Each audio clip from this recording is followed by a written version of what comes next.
Okay, so good morning, everyone, and welcome to Introduction to Cybersecurity, presented by DSC VIT Bhopal.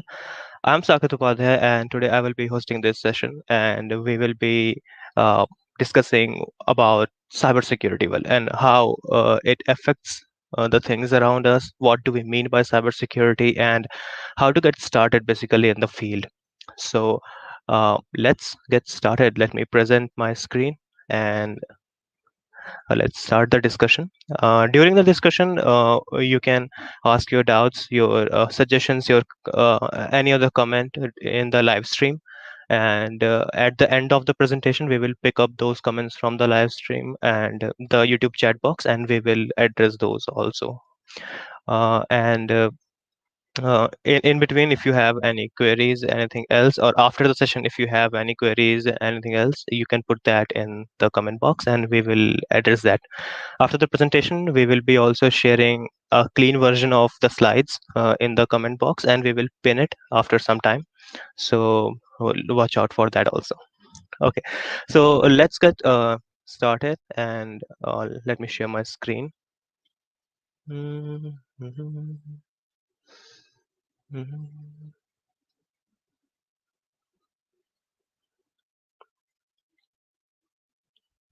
Okay, just a second. Presentation, bandwidth, acrobat.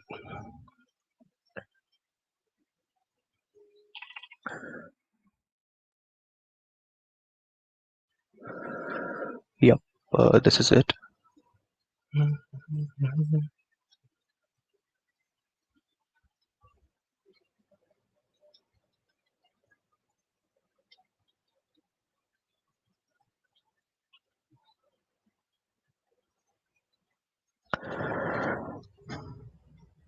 Okay,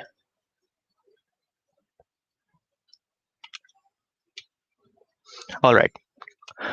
So, introduction to cybersecurity and how we can initiate our career, our studies in cybersecurity. So, let's get started. My name is Saket Upadhyay, and I am third year cybersecurity and digital forensics undergrad at VIT Bhopal.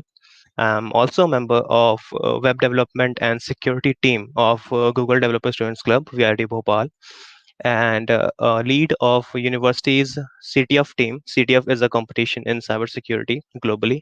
So Frigid and also most importantly, I'm a student. So these are my interest domains: malware analysis, Android security, adaptive cyber defense research. So that's all about me.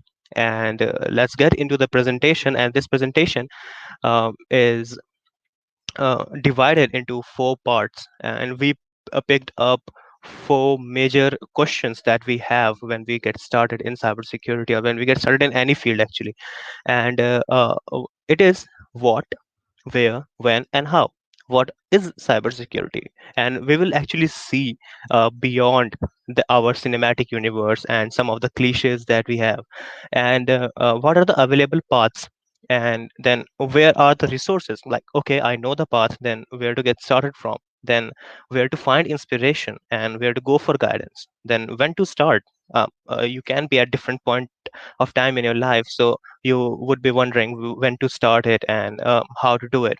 Then how, again, how to prepare ourselves, how to learn intimidating topics effectively, and how to find internships. This is specifically for our undergrad friends, and we will be sharing some you can say guidance or some experiences, if I may, because I'm still a student, right? So whatever experience I had, plus some of the suggestions from my professors and some of the experiences of my friends. So we will try to address all those, and then we will go on to summary, and we will tackle the questions in the live chat. All right. So first of all, who this is for? Okay, let's see who should see this presentation or who would benefit from it. So the school students interested in cybersecurity and who want to pursue it after their schooling is over, like after their plus two. Then college undergrad starting in cybersecurity. This can be your first year and second year undergraduate students who are in some field of their undergraduate and they want to switch to cybersecurity, or they are actually starting in cybersecurity. Like in college, we have cybersecurity department and we have the course. So for anyone, then anyone thinking to migrate in cybersecurity from scratch, suppose even if you are doing some other job, some IT related job, so you might get a good idea of where you can go from your job right now to any domain in the cybersecurity. And then for anyone who is interested in this field, this can be anyone over the globe who is just interested and want to know more about the field and want to know how it works, how it looks like, and what to think of when we think of cybersecurity. All right. So our goal, what we want after this presentation, we want to understand the potential of cybersecurity and how it impacts stuff around us. Then see beyond the cinematic representations and cliches. See beyond that person in a hoodie and typing something on screen and text and all. Cybersecurity is much more than that image. And then how to approach cybersecurity with confidence. So we don't want to get intimidated by these terms. And after this presentation, we should be able to approach confidently in any one domain of cybersecurity, or at least we should start thinking confidently with cybersecurity in our mind. Okay, so this is a small disclaimer, and this presentation is, of course, a result of multiple valuable suggestions from different individuals, my professors, my friends, but this does not represent them or their work directly. I have compiled this, and most of the content used in this presentation, as you will see, is hand-drawn doodles from digital pen, but some of them might be a representation of a company or a logo. So we don't take any ownership of that, and they belong to their specific registered owners, and all the content shared is for educational purpose. And also I want to add some things might be there might be some errors, some things might be wrong, so please let us know in the comments or in the chat, so we would address that and we would thank you later. All right, let's get started. So what is cybersecurity? Let's get an idea of cybersecurity and why this word is such a hype, and what we get. So we did an experiment. I asked some of my friends to get an idea of cybersecurity from their family members. I asked them to ask their younger siblings, their parents, their grandparents, to ask them what they feel when they hear the term cybersecurity. And most of them said that code falling off from the computer screen, guy in black hoodie, and then he's typing something and all that cinema stuff. So we thought, okay, why this is so? Why everyone is having the same image of cybersecurity in their mind? So let's define cyber. And to define cyber, what the first step we all do is Google it. So we Google cyber, and uh, not very surprised, we get this as a result. I just typed cyber, not even cyber security, and we are getting this skull, the code, the lock, that hoodie person, and everything is um attracted towards one domain of cyber only, and that's security. If we see the text also, it is saying security, attack. Then if we remove some of the common like art, anime, etc., so we will get computer technology, and we are getting military and threat. So these are very heavy terms, and we just searched for cyber. So why this is so? And let's try to define cyber out of this scenario, because this is what you will see, and this is what anyone who will search cyber see in Google or any search engine in that madam. So let's say, what is cyber? Cyber is a term derived from cybernetics, and cybernetics was the first term to be used in 1940, using the term cyber as computer and computer related or augmented. Then it is derived from Greek word Kubernetes, which refers to pilot or steersman. In the Greek word, it is related to Kubernetes, which means the gift of governance and applies to leadership. Okay, but in today's world, it is related to characteristics of culture of computers, information security, and virtual reality. Okay, so your cyber is not just cyber security. The term cyber is a representation of the culture of computers that we see today. Nowadays everything is digital, and then information technology, of course IT, and then virtual reality, VR. So these are the terms in today's world, which are referred by a single word called cyber. So as far as we know now, cyber means anything that's digital. So any word in cybersecurity can be seen as cyber plus anything. Okay, any word, anything. So some examples can be these: cyber age, cyberbullying, cybercrime, cybernetics, cyber citizen, cyber nation, cyber culture, cyberpunk, cyber safety, and cyber security. You see, if you take these highlighted words apart from this cyber the whole structure of the word, you will get a pre-existing word that has a meaning already. Okay, bullying is something, it is a word for a act, but when you add cyber to it, it means that it is on the digital domain.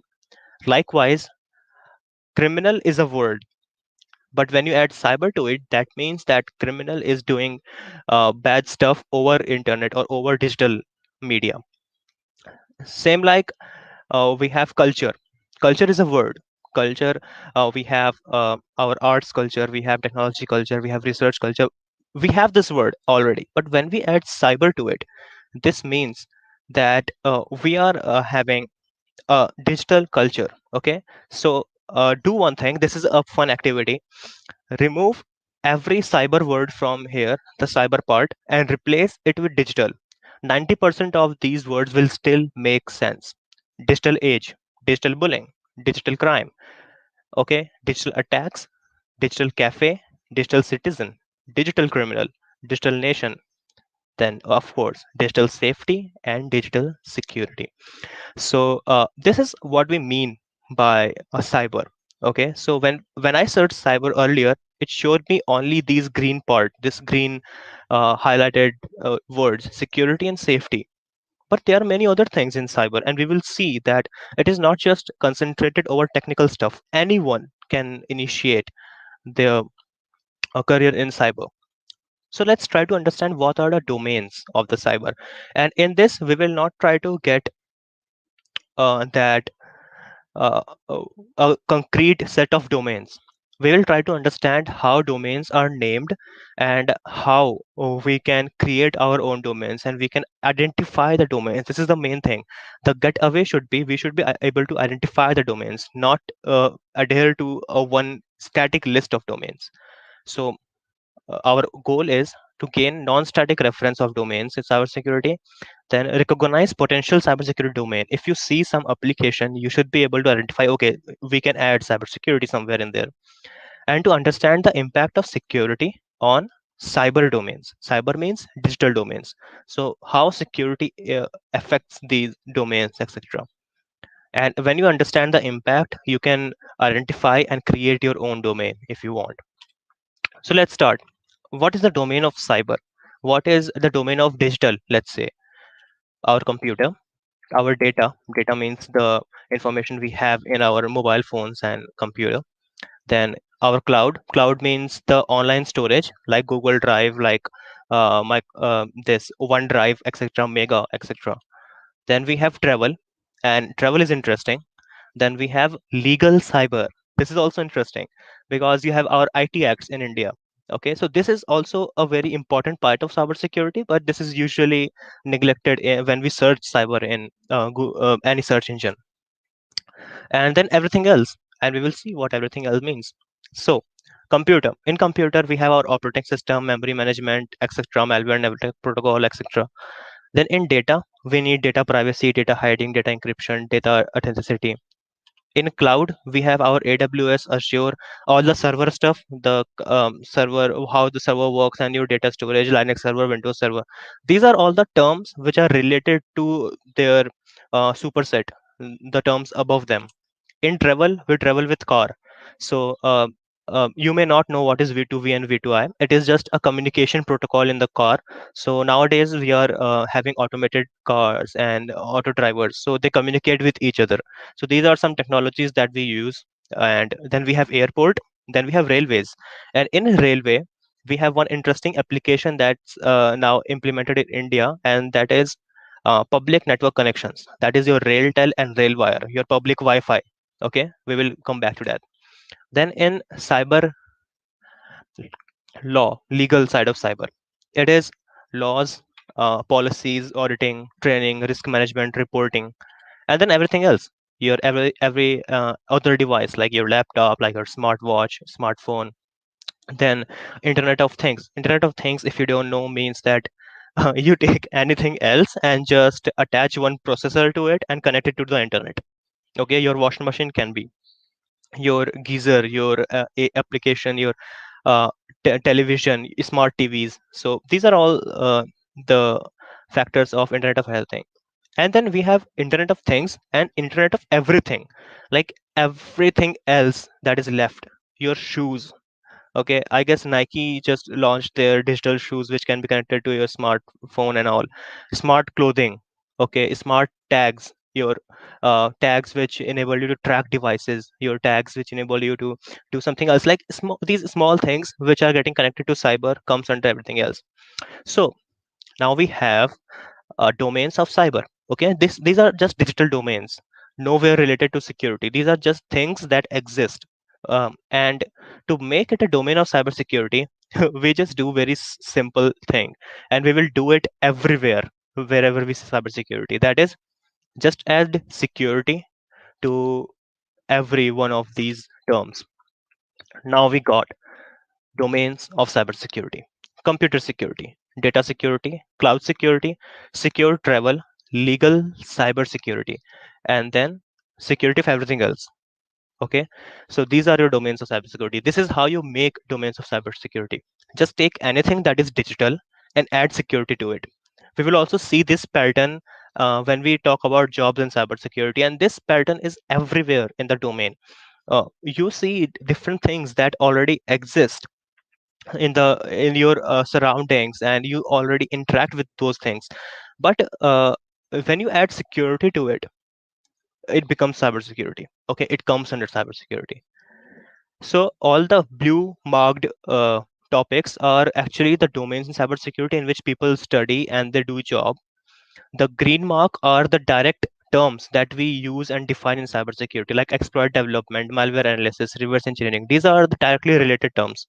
The blue ones are domains which are coming to cybersecurity pretty fast because we are using it so much, but they are not actually meant for cybersecurity. They are just there, and we need to secure them. Like AWS and Azure are server structures and cloud computing structures. We need to secure them. So nowadays we have Azure training in cybersecurity, AWS training in cybersecurity because we need it. Then we have secure travel. So the orange marked ones are a topic of interest and bleeding edge technology. That means we are still working on it and it's pretty new, like V2V, V2I, vehicle to person, vehicle to everything communication. Then you have your devices. When you uh, make something new in domain of in domain of cyber, it automatically comes into the domain of cybersecurity. Okay, suppose I made a shoe. Okay, this shoe can connect to your internet, and it can connect to your device, it can connect to your computer, it can give you information, data, internet, cybersecurity. Okay, everywhere you hear these terms, these digital related terms, it will come under cybersecurity eventually. Next, what are the available path in cybersecurity? So now we know the domains. Okay, we know where we can apply these, but what are the available paths? What we can do in this field? Some of the popular culture roles and some cliche roles are you can be CISO, you can be pen tester, you can be a hunter, and these are valid roles. These are very powerful roles in cybersecurity, but they are just the tip of the tip of iceberg. They are not the whole definition of cybersecurity. And of course, that underground hacker guy in black hoodie, they are very real, but they are not everything. Okay, so let's see what we have. These are the actual roles in cybersecurity. These roles are there, which are available, and these are also just a part of it. This is not exhaustive list. Okay, so you have application security administrator, you have bug bounty hunter. This is a valid term and very popular nowadays.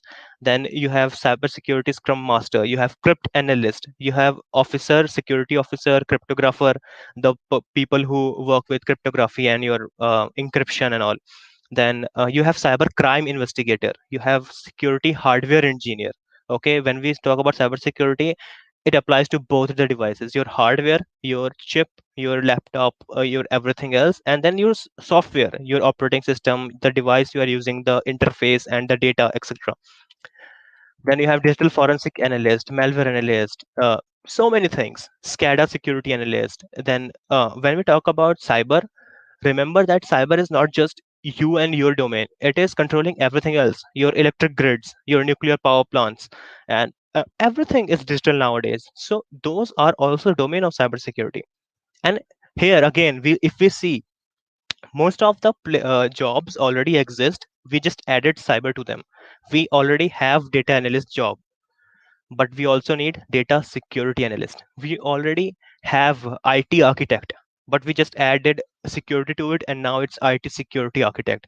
We have code auditor, but now we need secure code auditor.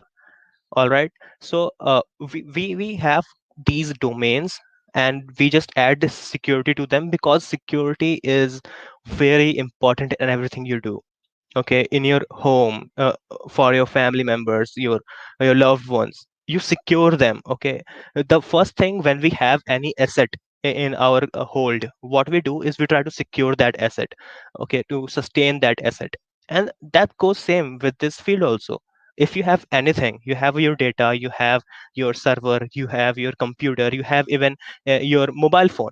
Okay, you have this mobile phone, you need to secure these things, and for that you have a job role. Of course someone has to do it, so why not you? And like this, if you think about it, there are so many domains in cybersecurity. If you want, you can pause this video after the live stream is over, and you can search these terms, or we will also share the presentation. So you can search these terms individually, and you can see what they need to do in this job domain. And you will find that one or two of these job domains will direct you to some other possibilities also. So these are just a, a subset of a very large set of domains that are available. All right. So now we know what domains are available, how to find our domains, and where we can go, what we can apply, and what we should see for in cybersecurity. Now the question is, where? Where are the resources? Where to go for inspiration? You do anything, and then you see it's so hard, and then you feel demotivated and you don't want to do it anymore. But where to find inspirations? Where to go for guidance if you're stuck somewhere and you don't have anyone specific around you for cybersecurity? Where to go for guidance then? So we will see how we can approach this problem also in very simple manner. So first of all, where are the resources? To be honest, they are everywhere because the security field is integrated to everything around us. The resources are also everywhere around us. Okay, so online resources, your Twitter, Reddit, information security exchange. If you guys know what is Stack Overflow, it is a child of Stack Exchange website. So that also has another child called Information Security Exchange. So you can go there, and people ask a really good question there, and you can just go through it and learn. Open forums, there are some forums available online, on Reddit also, and other places, where people just discuss about any specific topic for years and years, and you can just go there and try to read one or two of their discussions, and you will surely get something from it. Then personal blog of people in the field. And this is most interesting thing about anything that is related to digital media, that people share their experience online, and it's free of cost. Okay, so you just pick any one topic in cybersecurity, and you just search like people in cybersecurity on Google. Okay, you will get list of people. Then you select one person and go to their website. it is 90% chance that they will have a blog section in their website where they will be writing their findings, their uh, experiments, their experience, and you learn a lot from these people. So just go out and search for the people in cybersecurity. Most people who share things are in academia. That means they are doing their higher studies in cybersecurity, so they share very rich topics and very bleeding edge technologies. But also some are professionals who just love to share their knowledge, so they put things online. They have YouTube channels, they have blogs, so you'll read through them. But the most underestimated resource is your offline resource. That is your books, your textbook, your reference books.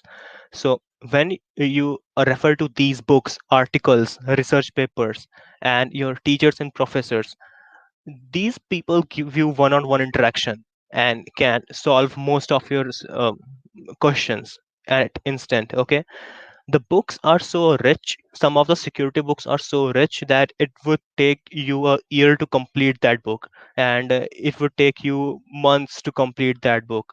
But you will get a strong understanding of the concepts of cybersecurity, and that's very important. You might not get that in any of the above online resources because these are short resources. People will be sharing one finding, two findings. Maybe you can go and attend a course online, so they will be sharing something. But in book, the author has this flexibility of adding things, the main thing, the course chapter, and then small hints alongside in the sidebar, etc. So you make note, you will have your own ideas. So books are pretty good. If you're starting in cybersecurity, just pick one basic book and just get start to read it. Okay, basic book can be your technical book or your non-technical book, your daily digest of cybersecurity, your magazine of cybersecurity, anything, your conclave book, anything you want. Then the most underrated resource is your university syllabus. And trust me, 80% of cybersecurity syllabus is covered in Indian university, and every Indian university covers it. If you see the syllabus of computer science, the core basic computer science, 80 to 90% of syllabus of cybersecurity is covered in that, and we will see how it is covered and why we not see it usually, why we underestimate it so much. And if we seriously cover these topics that we already study, okay, from our first to 12th class, and then after our 12th to our undergraduate 4 years, we will already be knowing the basic stuff, the 90% basic stuff that we need to get started in cybersecurity. Okay, because cybersecurity, as we discussed, is cyber, a digital domain. We have this large digital domain around us, and cybersecurity, the security part, is a small subdomain of that large digital domain. So if you know digital, you can also implement security. That's it. Now, where to find inspiration? Very practical question and very interesting answer too. Do this: make a Google account, Twitter account, and Reddit account. Okay, new account, not your what you are using right now. Okay, new account. Then whenever you search something related to your domain, your subject, your interest, log into that account and then start searching.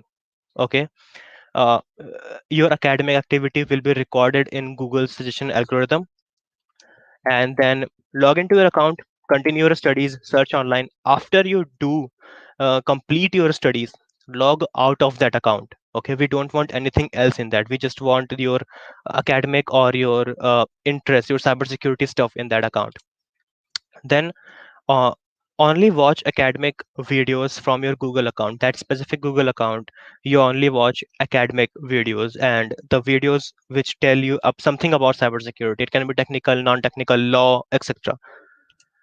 Use another account for your entertainment purpose. Entertainment is important, but not on that account. What this will do is this will create your social profile. It will create your search profile, your digital profile.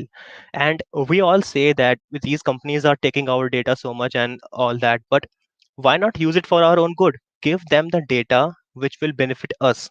Okay, so search the things which will help you, and after some time you will see, you will get feeds like uh, best cybersecurity resources online. You will get articles in your that Google, I think it's called homepage, in your mobile. When you swipe left, you will get a Google homepage, and it will be filled with small tabs of information, news, etc. If you will search for entertainment, you will get news of Bollywood and Hollywood. If you search for these terms in that account, you will get resources, lots of resources that you will not find anywhere else on your own, maybe. So that's a very good thing to do. Also in Twitter and Reddit, follow people and accounts and forums which talk about cybersecurity. Okay, follow people. Just search best people in dash, and dash can be your interested domain in cybersecurity. Okay, it can be anything: reverse engineering, expert development, cyber law, cyber management, anything. You will get list of some people, follow them, and if you follow them, they will share some other people also in their feed or something. They will interact with people, then you can follow them, and this will create a web of information and connectivity which will only give you rich security related, cyber security related information across all your feeds. So this you can do to, you know, enhance your digital profile and get inspiration from those people. Then where to go for guidance?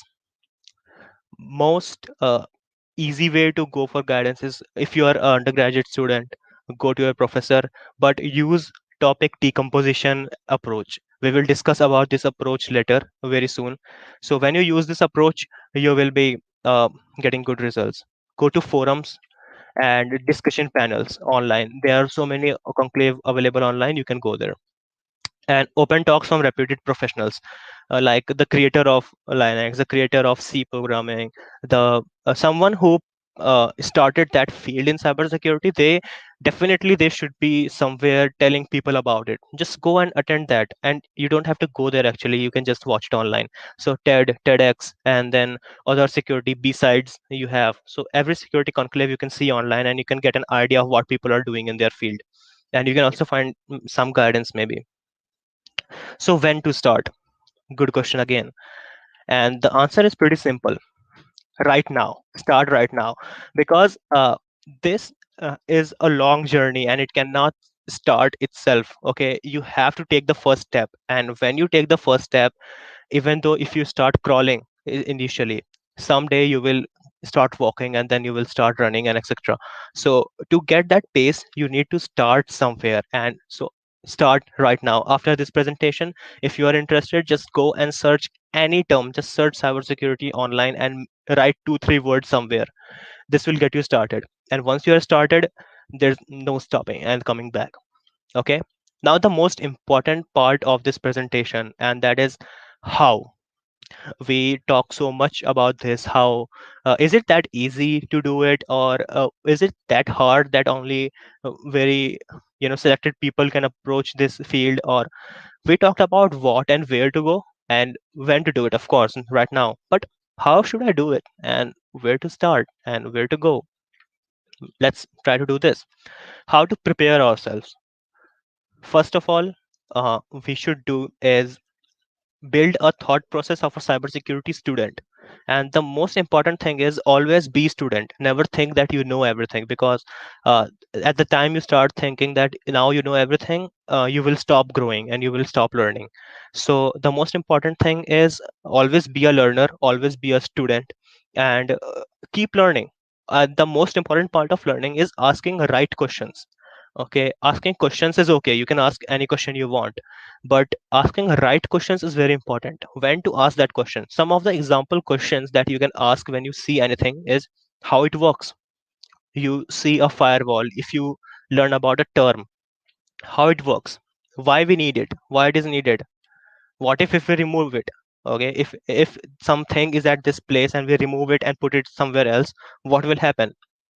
Try to explore, search it, Google it, do whatever you want.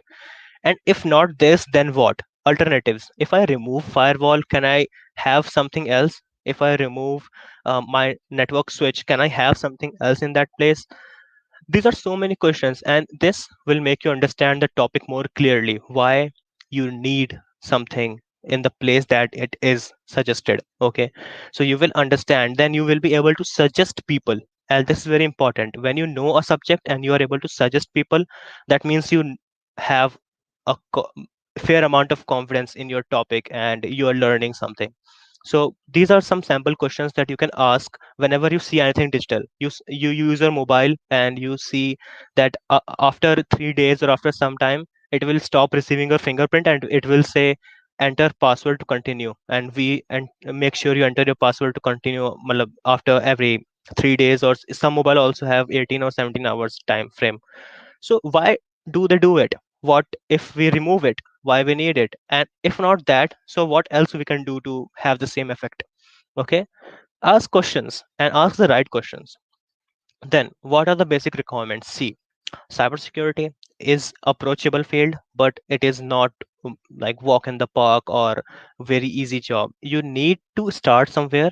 And I discussed with some of my professors and some other professionals, some of my friends, that there are some things that you need to cover first, and you need those things for any information technology job.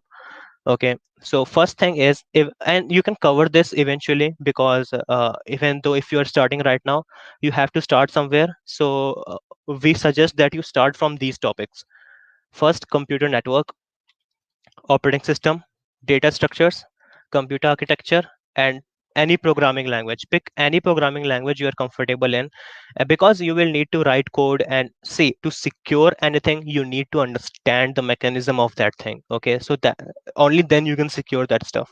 So if you want to secure computer, because cybersecurity is about securing digital things, so you need to know how these digital things work. Okay, so computer network, computer operating system, like operating system, it can be any operating system.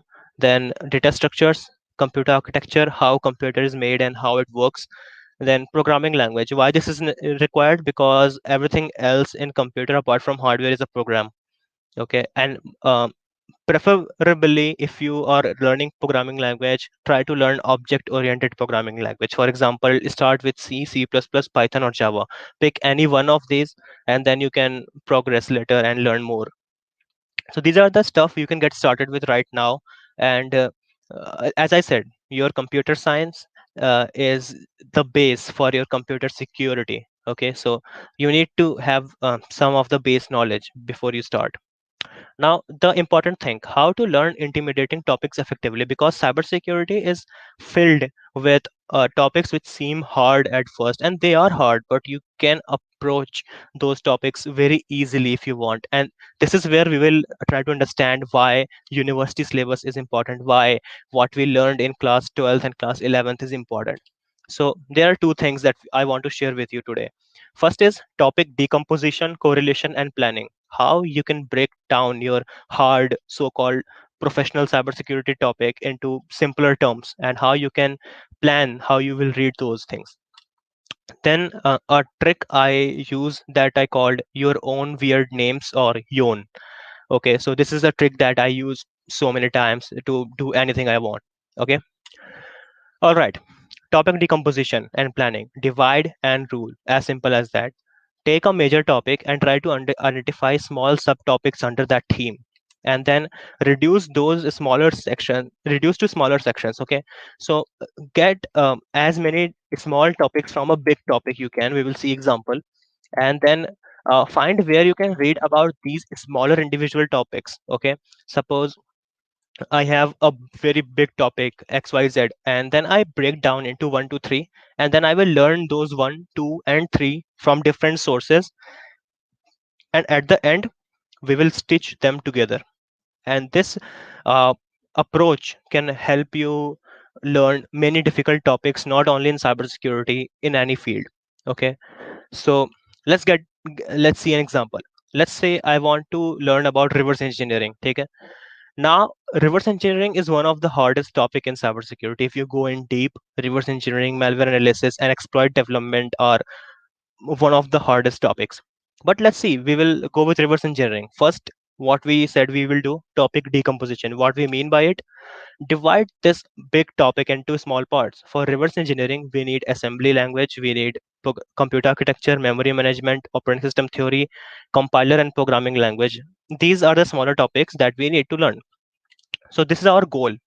Now, my academic subjects. Now I will map my academic subjects, the things that I have learned in university over 3 years of time. Let's decompose it. Okay, so we will have this. I had these subjects. These are legitimate courses that I had in my university for certain credits. Okay, and I need to pass them to get my degree. So it is C++ and C problem solving, operating system, computer architecture, microprocessors and microcontrollers, theory of computation, compiler design. And in them we have certain topics that I have highlighted, like C++, assembly, etc. So this is my resource now. Okay, now what we will do is called correlation.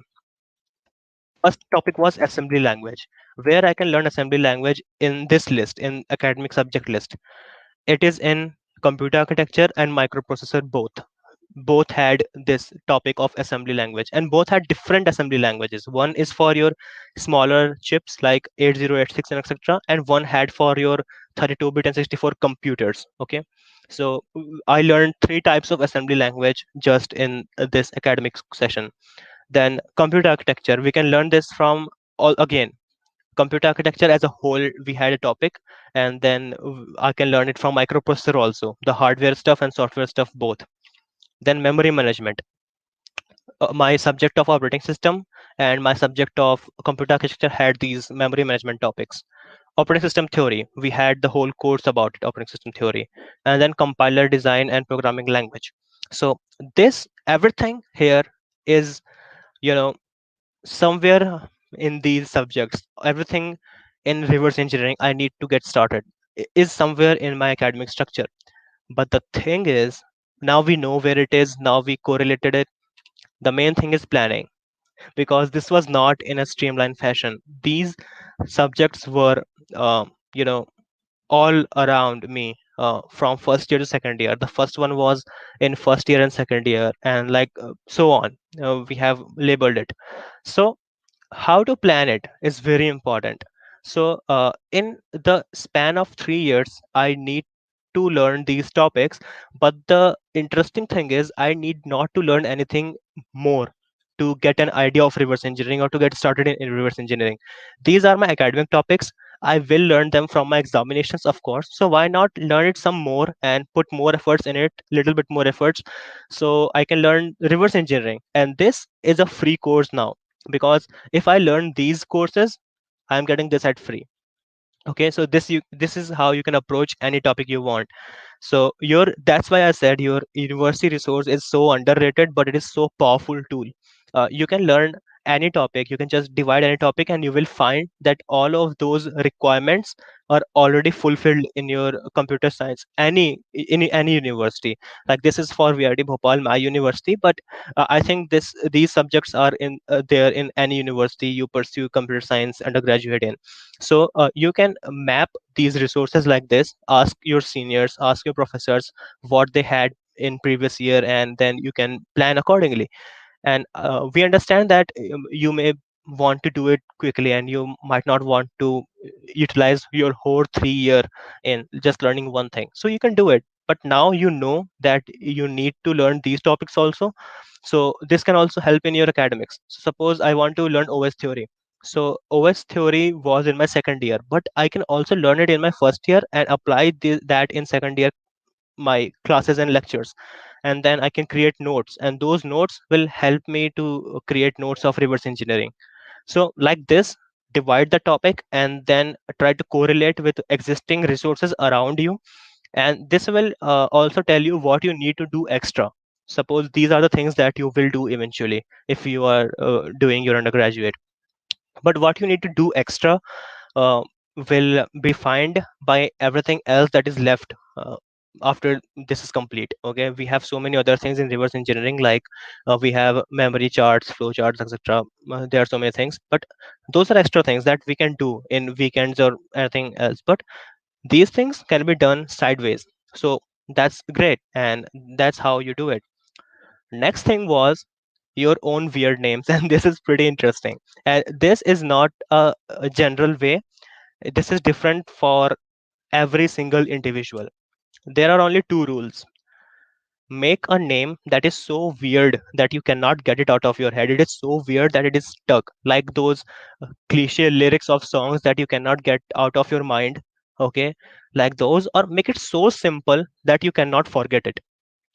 And what I mean by this is, example, uh, PAMI. What is PAMI? PAMI is so weird, and it is actually object-oriented programming properties. I use this to uh, give my exams of 11th class, 12th class, and first year first exam of object-oriented programming. And I never forget this word, PAMI. What it means? P stands for polymorphism, then abstraction, modularity, inheritance, and encapsulation. You can change it, you can make AEMIP also, you can do anything, but something that you will not forget, that's so hilarious and so weird that you will never forget it and you cannot get it out of your mind. So you, of course, you need to know these different topics separately, but sometimes when somebody asks you what are the properties of OOP, then you might not be able to tell them in line, or tell every topic at once. So then you will remember this. Okay, PAMI, right? PAMI. So what was PAMI? So all you already know these topics. So you can just say polymorphism, abstraction, modularity, encapsulation, inheritance. Done. Okay, just like that. Another example is Saroj writes good software. This is a good software writing methodology that we use. So I gave it a name, Saroj. Saroj is a very common name. You cannot get it out of your mind. You can just, this is a sentence. Saroj writes good software. But who is Saroj? Saroj is segmentation of modules, abstraction of functions, refactor and rectify of code, optimization of performance, and justification of your design. Thi- this is your Saroj methodology. Okay, so this is different for different individual. You can give any name you want. You can give Albert, you can give Raj, you can give any name you want. But the name will be in your mind because you learned it that way, and then you can use it to uh, collect all your knowledge at one place. And this is very important part. This is a stitch, this is the thread that will connect everything that you have learned so far.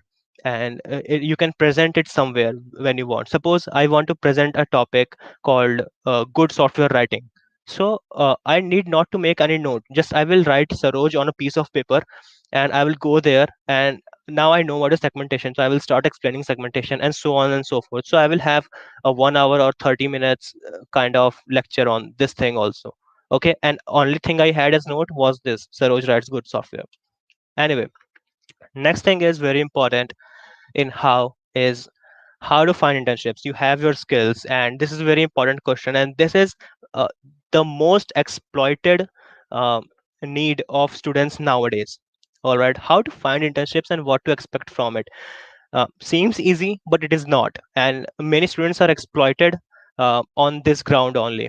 So what to expect from it and how to find it? So keep an eye on LinkedIn, Glassdoor, Google Jobs, and government notice boards. Okay, then a company's social media. Okay, so suppose I want to follow a company, I want to work there, so follow them in social media, and they will be posting their job openings and etc such. So look into it, look into LinkedIn, look into Glassdoors. And the most easy way is among your connections. Make your connection, know people, talk to people in the field, and maybe someday if you have enough skills, they can refer you to do that job. And this is one of the most easiest way to get into a cybersecurity job if you are undergraduate or a student. Okay, if you're already doing some job in IT section, then you can look for above options, like go for LinkedIn, go for Glassdoors. There are so many cybersecurity jobs open right now, and uh, they need your attention, and they need certain kind of experience in the field of IT. So you can do this, you can do it like that. Next is what to avoid. This is very important. Okay, what to avoid. So in this, what you need to do is look for certain red signals. All right.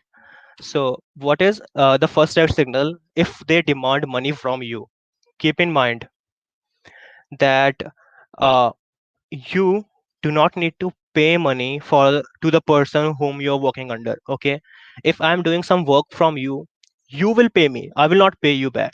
Okay, so keep this in mind. Whenever you seek internship, uh, they should not demand money from you. This is just like if you are giving them money, you are getting certificate. This is like going to supermarket and getting sabji. Okay, you give money to your vendor and they give you sabji, so your certificate is equivalent to daily sabji. Okay, तुम जाते हो गाजर लेके आ गए, so this is not worth it, and this is not respected among the security enthusiasts also. Don't approach something when they ask you money. Affiliate links, when people say, okay, use this coupon to apply for internship. Why I should use that coupon to apply for internship? What, ask the questions, ask the right questions. Okay, back to basics. Then why you need to apply through affiliate links? Why not I can apply directly? Then when they say, when your company says, post this on social media for us and we will give you certificate. So what are you giving me certificate for? Are you giving me certificate for posting things on social media? Okay, am I doing that marketing internship? If you're doing your marketing internship, that's pretty good, that's awesome. But if you're doing internship in cybersecurity, then why you need to post your findings online? And the most important thing of cybersecurity is a good company will never tell you to share your security findings of company online. Okay, no one will tell you to give your solutions to everyone else, because then why did they hire you in the first place? Okay, that's the question. Next is look out for pyramid scheme. Pyramid scheme, you can google this term. This can be a whole new topic, but it is basically one person is on the top and they are controlling everyone below them, and they are benefiting from the people below them. Okay, so the person who is at the lowest level will not get anything, and he will get sucked from the above in everyone airfield. Okay, so try to avoid this. When you see a offer that is too good to be true, okay, when it is so good that it cannot be true. See, when you do internship, you need something from the company, that is experience, and company needs something from you. If company is giving you everything and not seeking anything in anything back as return, why? Ask the question why they are doing so. Now, because I am doing some work and I am getting a certificate from them, acknowledgement from them that I can work, so they should need something from me too. Maybe a solution, maybe a small project that they don't want to trouble their senior developers on. So why not? Then if a company does not have a clear plan of intake and job expectation, you will see good companies always have a clear plan and a job expectation timeline. So they will tell you that, okay, this is what you will do, this is what we expect from you, this is what you can expect from us, and this is how we recruit people. Clear cut, no ifs, no buts, no fine line and under the line text. Okay, so look out for these signs of a good internship. What you should offer: if a company gives you experience, okay, if they give you clear experience, like you will be a penetration tester for this to this month and this to this time frame. It can be unpaid because not every internship is paid. Okay, but it should not be the case when you are paying them. Okay, it should not be the case, but it can be unpaid, but it should give you good experience. You get your intended job role. If you get your intended job role in a company, that's good enough. Most important thing, that company should be reputed and should have a good record. Google it, do your research, don't be desperate. uh, your desperation can cause much harm to you. Even if you don't do internship is better, and if you do internship at the wrong place, that can damage your whole image. Okay, so check for reputed company. It should be verified and detailed expectation. Okay, so company will, as we discussed earlier, that company will tell you uh, exactly what they want from you and what you should expect from them.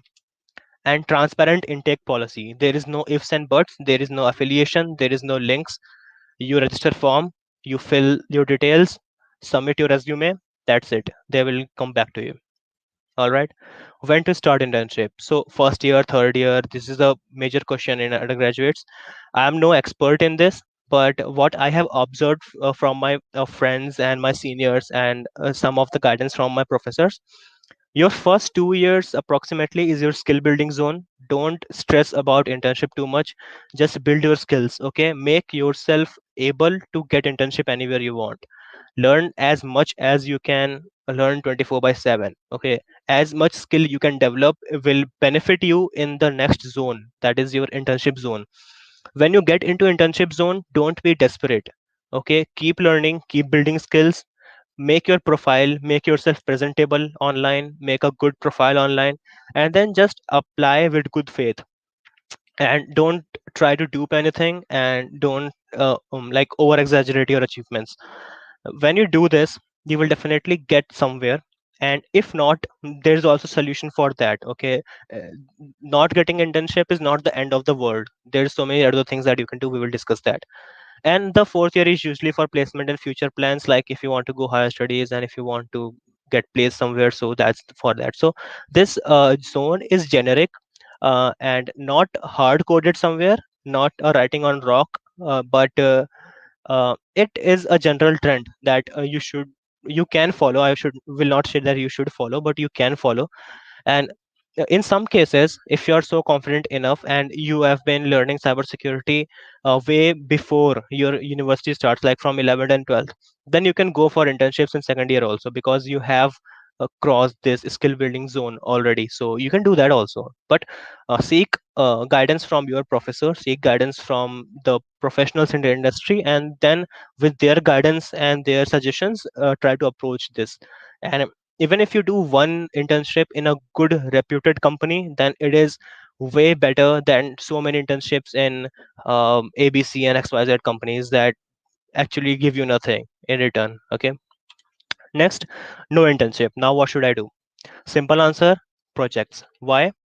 Initiate a personal project and complete it with proper documentation, very important, and within target timeline.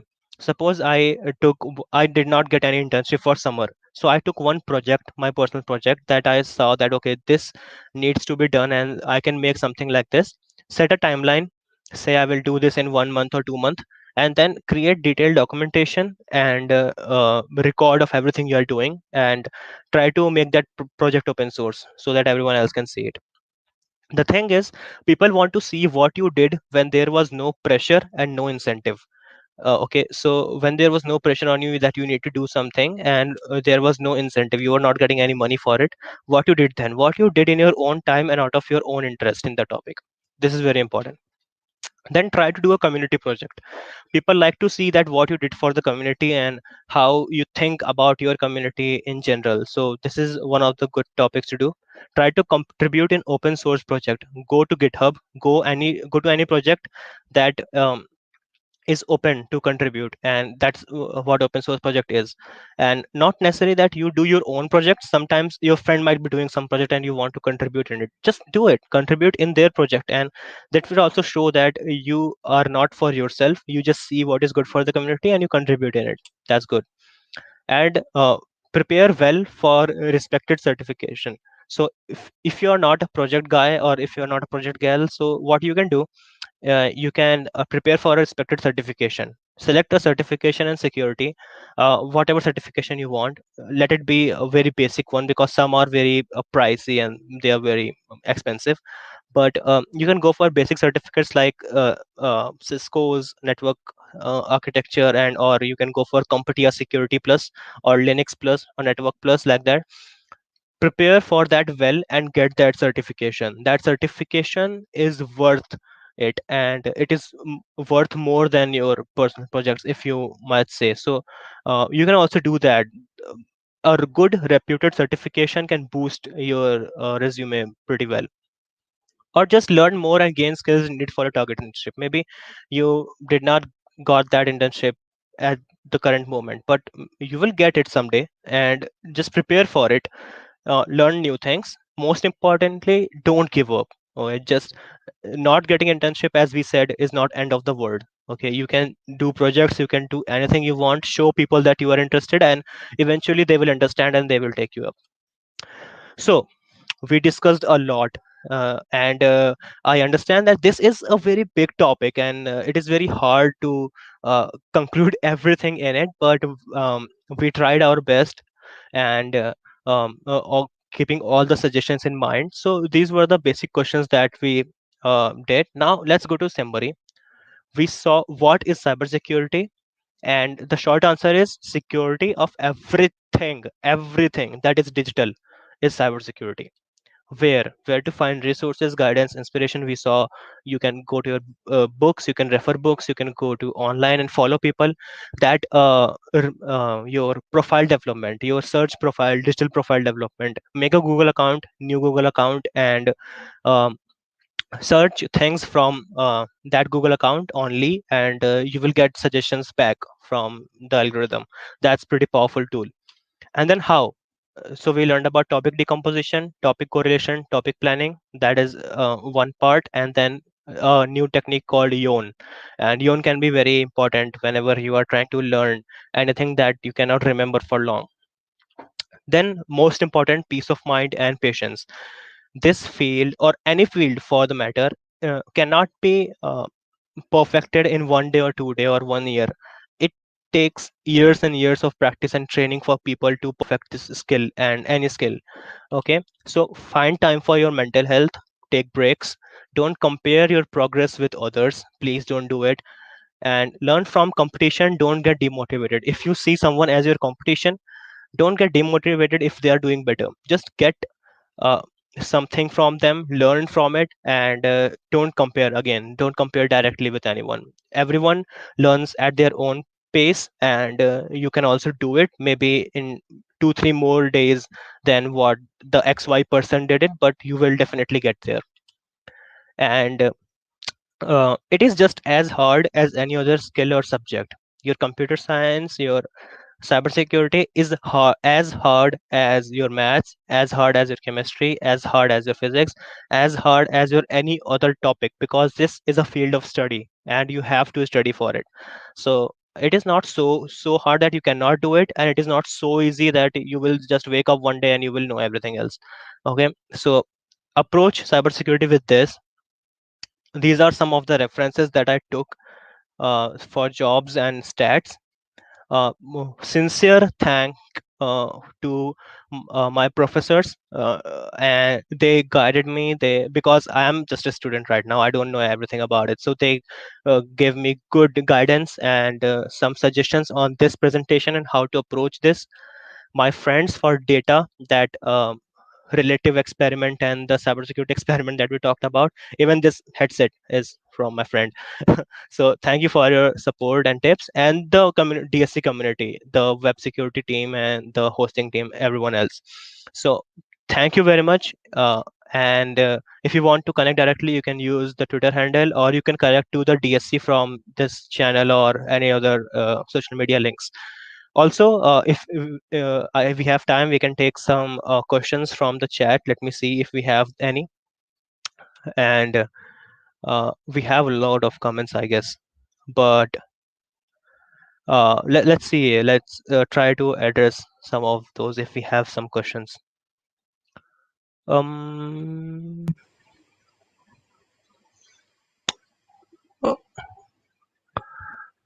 uh, what should be the entry level certifications? Redstorm, the coder, I guess, at 10:10 a.m. he asked, or she asked, I don't know who they are. So they asked, what should be the entry level certifications that a beginner should go for to join the cybersecurity industry. So there are so many certifications, but entry level I think should be your CompTIA Security Plus is there, a good certification. CompTIA Network Plus is a good certification. And then your one of my junior did EPT, or I guess junior penetration tester certificate. So you can search that. We will also put that in comment. I have to find the exact name of that certification, but it's pretty good and it's hard also, but it is rewarding. And then these are the basic certification. When talking about certification, don't do very expensive ones, because they are generally meant for students in higher studies and for professionals who want to show that they know something. Like uh, you have OSCP and like offensive security certification range. Those are very hard certifications, and if your university is providing, like our university provide the CEH certificate, so you can also go for CEH, the newest version. I guess now it is version 11, but it changes every year and every session. So check, look for it, and it is usually pretty expensive also. It is like 40,000 or something, but if your university is sponsoring it, you can get it in 20 or something. So it is also worth it if you want to do it. Then what should be the beginner? Okay, I think this is over. uh, what is the internship mentoring from industry for 100% placement guarantee? Please register this 100%. Okay, I think this is an ad. Please don't post ad in there. What's the difference between red team and blue team? Okay, so Kapil asked that what is the difference between. This is a very specific security question, but let's say blue team is your team which specializes in defense and forensics, and your red team is the team which specializes in offense and aggressive testing. So, the in very simple terms, in cybersecurity, in a company you have two people. Okay, two people means two groups of people. Then the red team will try to attack the server and attack the asset and try to capture it, and the blue team will try to prevent it. This exercise gives us a good idea of real world attack and helps the industry to adapt very perfectly with the current trends and current attacks. And also because cybersecurity is so dynamic that there is no set of written rules that you should do this. We have policies, right? We have rules, right? But you cannot just adhere by them 24 by 7. You need to think out of the box, and to think out of the box you need regular training and regular practice. So that's what these teams are for. They regularly try to hack into the system legally. Okay, legally, these are legal teams hired by the company. And then the blue team tries to recover that damage, and they try to prevent that attack next time. So that's how they work. uh, there's much detailed I think description, and we can talk about it in different session. We might do a different session on specifically on cybersecurity later, but yeah. Okay, on Twitter, where we will get the resources. So Krishna asked that on Twitter, where we can get the resources at 10:27 a.m. All right. So in Twitter, what you can do is what I do in Twitter is I follow people who are in cybersecurity and who are doing jobs. So let me see if I can show you something on Twitter. Uh, I guess I should be having some kind of feed right now. So if I can open that and I can show you. Um,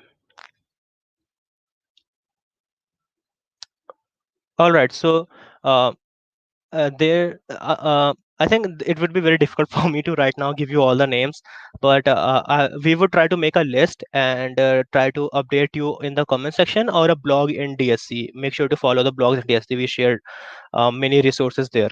So we will share the names of Twitter handle you can follow. And this is a very good question actually. And what you can do at your own level right now is after this session, just go to Twitter and search cybersecurity, the keyword, and some specific keywords. So you will get a top shots name in there, and these people are very popular in cybersecurity domain. So just follow them, and eventually they will tag or follow some other person, and you will get those in your notification. So follow those people also. So this way you can expand your web. Mhm. Okay, and then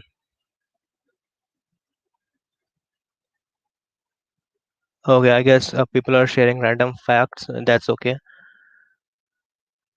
Which okay, Mandavi Bhadoria, if I'm pronouncing that right, at 10:30 a.m. asked which paths are most uh, useful or important. See, every path in cybersecurity is useful and it is very important because suppose this is a interdependent domain.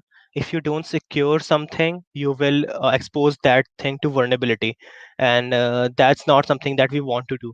So suppose you're working as a software a secure code developer. So your job is as important as someone who is trying to do vulnerability assessment, because if you will not do your job properly, they will get headaches for days. Okay, if you do your job properly, if you develop secure codes, so their job will also be easier and you can secure your company better. Okay, so this is what we can do. Then Okay, I think this is clear. Let me know if it is not. We will also try to address some questions in the comment after that. Please share name of the book. So we will share resources. We will compile the resources in a good way, and we will pass through the DSC team, and they will, of course, they are great in this thing, so they will help me out. Then the certification. Okay, Samarth, this is my junior. So he said the certification is EJPT, E-Learn Security Junior Penetration Tester. So you can try this. This is the answer for the question. What are the basic certifications that we can go for? So this is this is one certification. I was talking about this. What certification program would you advise for beginners? So that I think this is covered. And how can we join a red team or blue team? Well, red team or blue team is not a job role, it is a profile. So try to learn, and if you find defense interesting, then you can go in blue team. And if you find offense interesting, then you can go to red team. But it is not a well defined thing that, like, it is not general. I cannot just tell you you should join red, you should join blue. There are so many teams. There are purple team, there is so many in between the red and blue teams. So you can try to search more about it. And I guess you are 20 bcy, so just first year students. So uh, you do use that approach, build your skills, and when you find something that you are interested in, then search for it, and you will definitely be able to join one of those. Which technical language are really necessary for cybersecurity? I mean, we can be dependent on only one programming language. If yes, then which one? Nityanand Jha asked this question. So programming language is necessary because everything we do is programmed in computer, and everything we you know try we make in computer or we code is in some kind of programming language. So if you have knowledge of those programming language, you can tackle better. This is again the fact that you need to understand the thing you want to secure. So coming to back to the question, what language are really necessary, and uh, can I be dependent on anyone? This varies so much on the domain you choose. If you choose legal cybersecurity, so I think if you have enough idea, just it is okay. If you are choosing reverse engineering, then you need to know almost all of them. If you are choosing secure coding, then you will choose only one or two language which you want to secure code in, so you can go for that. I would suggest from our experience and some of like that observation, that C++ is very important, and Python. So even I would say start with Python. So even if you are not interested in cybersecurity anymore after some time, you can use your knowledge of Python to go into data analytics. So always try to plan, just in case you want to move out of the domain. So you should be able to use your current skills to shift to another domain. So try to do this. Then okay, our DSC lead also shared some DSC blog links. You can follow that, and you will get really good articles there. So I guess that's all the questions from everyone else. Thank you for attending the session, and again, thanks to all people who helped me out in this, and best of luck to everyone who is getting started. In DSC, we will be coming back with more events on cybersecurity specifically, and we will go to some more advanced topics. We are also working on some pretty interesting things, and it would be released in a month or so. And so there's a lot to learn, there's a lot to see. But yeah, and then see you next time in another session of DSC. Thank you.